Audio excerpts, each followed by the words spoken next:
ಪಕ್ಷಿಯ ಧೈರ್ಯ. ಒಂದು ಹಸಿರು ಕಾಡಿನ ಅಂಚಿನಲ್ಲಿ ದೊಡ್ಡ ಅಶ್ವತ್ಥ ಮರ ಇತ್ತು. ಆ ಮರದ ಮೇಲಿನ ಒಂದು ಸಣ್ಣ ಕೊಂಬೆಯಲ್ಲಿ ಚಿನ್ನದ ಬಣ್ಣದ ರೆಕ್ಕೆಗಳಿದ್ದ ಚಿಕ್ಕ ಪಕ್ಷಿ ವಾಸಿಸುತ್ತಿತ್ತು. ಅದರ ಹೆಸರು ಚಿನ್ನಿ.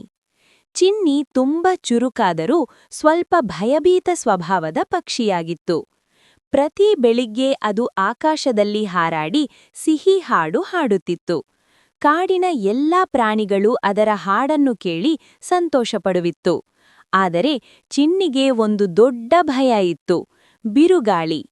ಗಾಳಿ ಜೋರಾಗಿ ಬೀಸಿದರೆ ಅದು ಕೊಂಬೆಯನ್ನು ಬಿಗಿಯಾಗಿ ಹಿಡಿದು ಕಣ್ಣು ಮುಚ್ಚಿಕೊಂಡು ಕುಳಿತಿರುತ್ತಿತ್ತು.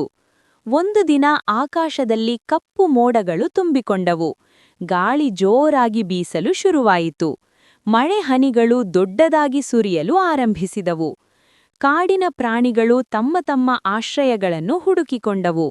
ಚಿನ್ನಿಯ ಗೂಡು ತೂಗಾಡಲು ಶುರುವಾಯಿತು.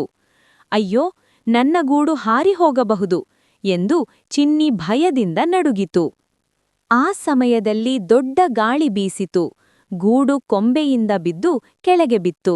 ಚಿನ್ನಿ ಹೆದರಿತು.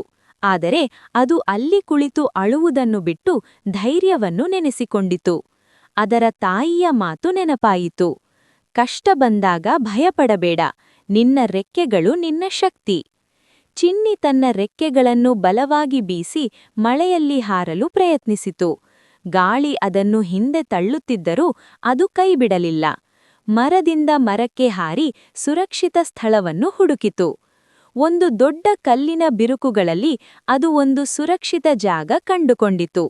ಅಲ್ಲಿ ಮಳೆ ತಟ್ಟುತ್ತಿರಲಿಲ್ಲ. ಚಿನ್ನಿ ಅಲ್ಲಿ ಕುಳಿತು ರಾತ್ರಿ ಕಳೆದಿತು. ಮುಂದಿನ ಬೆಳಿಗ್ಗೆ ಸೂರ್ಯೋದಯವಾಯಿತು. ಕಾಡು ಮತ್ತೆ ಹಸಿರಾಗಿ ಕಾಣಿಸಿತು. ಚಿನ್ನಿ ಧೈರ್ಯದಿಂದ ಹೊಸ ಕೊಂಬೆಯಲ್ಲಿ ಹೊಸ ಗೂಡು ಕಟ್ಟಲು ಶುರುಮಾಡಿತು. ಈ ಬಾರಿ ಅದು ಇನ್ನೂ ಬಲವಾದ ಗೂಡು ಕಟ್ಟಿತು.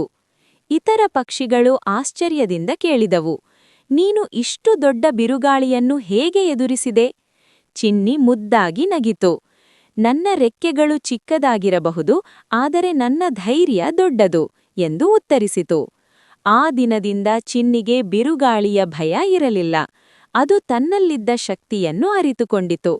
ಕಾಡಿನ ಎಲ್ಲಾ ಪ್ರಾಣಿಗಳು ಅದನ್ನು ಧೈರ್ಯದ ಉದಾಹರಣೆಯಾಗಿ ನೋಡಲು ಆರಂಭಿಸಿದವು.